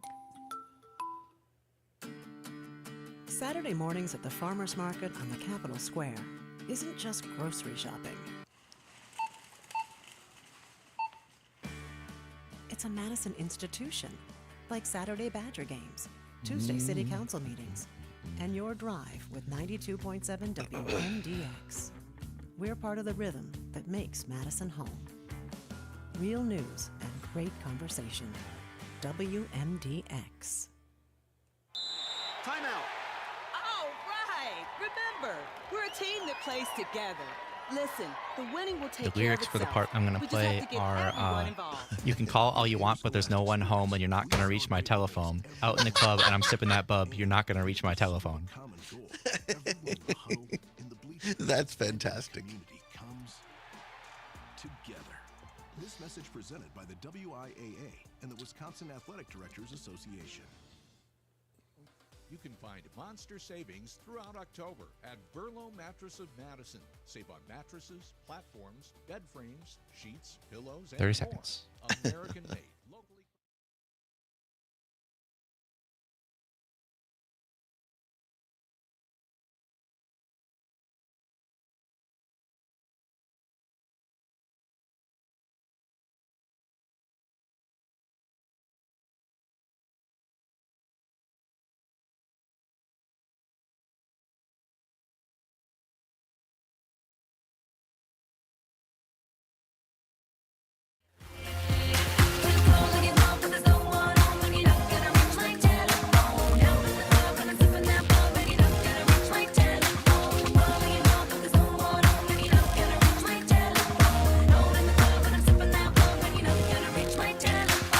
Little Lady Gaga for you with a message. You're not going to reach our telephone. Nicely done, Zommers. On the board is 8 minutes before the hour of 4 o'clock. Stay tuned. ABC and CBS News follows this program. Weather check. Our great sports reporter Mike Clemens with that big Packer victory over former quarterback Aaron Rodgers. Matt LaFleur, Jordan Love, Kraft and the crew get a big win over the Steelers, 35-25. Clemens will have the update on that. I wonder if Mike Clemens is related to the Clemens Brats people. Well, it's spelled differently, so probably not. Probably not. And then you got another great edition of the Maggie Dawn Show from 4 until 6, and Pete Schwabinator from 6 until 8 with Nightlight. All right, I think we should start a new segment, Zommers, called Here's What We Didn't Get to Today. Here's what we did not get to today. Comments from Luke Fickell, head coach of the Wisconsin Badgers, lost again over the weekend, this time to Oregon. Played slightly better, but still another loss. And also, to bury the headline, Donald Trump talking openly over the weekend on Air Force One that he's not ruling out a third term, even though the Constitution prevents him from doing so. So there's that. I mean, that's 17 seconds. You want to hear it? No, I don't. Actually, fair I enough. don't. Totally fair. Because I want to get to this other stuff. So I want to finish up this story. We're finishing up here on the Wisconsin State Journal. An article by Sabine Martin at the Wisconsin State Journal. Jay Rothman, head of the UW System campuses, and it's a fine interview, but at the end of the day, it doesn't really say anything, which is not new for Jay Rothman. The article says since 2023, 8 of 13 branch campuses have closed, are closing, or are making significant structural changes to adapt to shrinking enrollment. Quote, I'm not in a position to offer guarantees because, again, we have to be looking at and encouraging or ensuring that we are managing and being good stewards of the resources we have and ensuring that those branch campuses are financially viable, unquote, from Jay Rothman. He's a song and dance man. Jay Rothman is the vaudeville performer of the Wisconsin government, quasi-government entities in this state. This after UW Platteville shut down the branch campus of Baraboo just below Wisconsin Dells in Sauk County a week ago Friday. In September, UW Stevens Point at Wausau announced that it's relocating to North Central Technical College beginning next fall. In 2023, Rothman told chancellors to audit the viability of their branch campuses. Again, we talked about this on the other side. He keeps going back to enrollment, and he keeps using the excuse that these campuses, these 2 years, are being shut down by enrollment, Jay Rothman is. But what he and his minions will not answer, as I've talked about before in this program, is nobody wants to answer, not Jay Rothman, not anybody on the 17th floor of Van Nuys, not Democratic Governor Tony Evers, not Democratic legislators, for the exception of State Senator Keller Royce, who will talk about it, Democrat, former State Representative Katrina Shanklin, Democrat, who did talk about it. But most other Democrats and Republicans are silent on this. The fact of the matter is, I know this firsthand, that the four-year campuses are not doing, they've way cut back or eliminated their recruitment to high schools for the branch campuses. And also at Platteville, there was an allegation of a missing $1 million from their foundation, which nobody wants to talk about. And instead of having real audits to find out why these campuses are not recruiting to the 2 years, which in large part is causing the lack of enrollment, you have Rothman and Evers and all the Republicans jointly hiding behind this facade of, well, the numbers are down, it doesn't add up. All of them are guilty. And this is some kind of an unholy, spooky cabal by both Republicans and Democrats and an attack on higher public education in this state. So spare me, Jay Rothman, yet another facade of the truth so that you could go in and play lawyer from the 17th floor and attack higher education in this state. Got that off my chest. Halloween economics. Here's where we're going to end. Americans spend an average of $296 for Halloween this year. Here's how it all adds up. The average American spends, how much do you think, Zommers, for Halloween candy to give away at the door? Candy? $20. That would be low.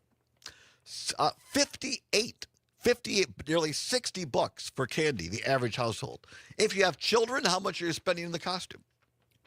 Like per child? Yeah. I'm going to say 50. 56. Very close. The adult costume. I'm going to go with 75. High. 48. So they're spending more on their kids. I'm glad themselves. to hear that. I'm glad to hear that. Home and yard decorations, 52 on average, and parties and entertainment, 51. Nationwide, Halloween spending this year, $13 billion with a B. Wow. It's become like the second largest holiday after Christmas. Quiz question. What's the most popular trick-or-treat candy, Zommers? I'm going to guess Reese's Peanut Butter Cups. Give yourself a ding on the old sound there. Well done. Here we go. Sorry. That was my fault. I didn't give him a heads up on that. Yes, Reese's Peanut Butter Cups, the number one answer on the board. I just figured because they have so many holiday variations and so many commercials. Yeah. And by the way, and because they're good, Miss Linda in Richland Center is giving away Reese's Peanut Butter Cups this year.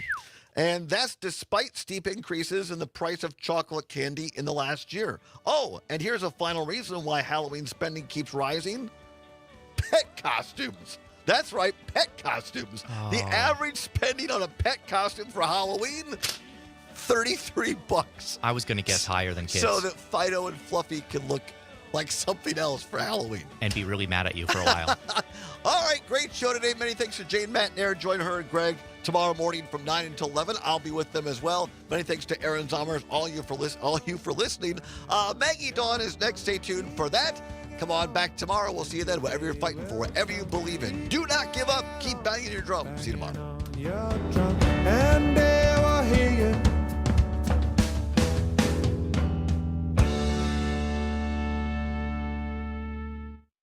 Check 1, 2. I can hear you. You can hear me? Yep, works now. Okay, cool. That was fantastic. For those watching the stream, we've now figured out the phones. Now that the show is over. All right. And with that, have a good afternoon, everybody. Good night, everybody. We'll see you tomorrow.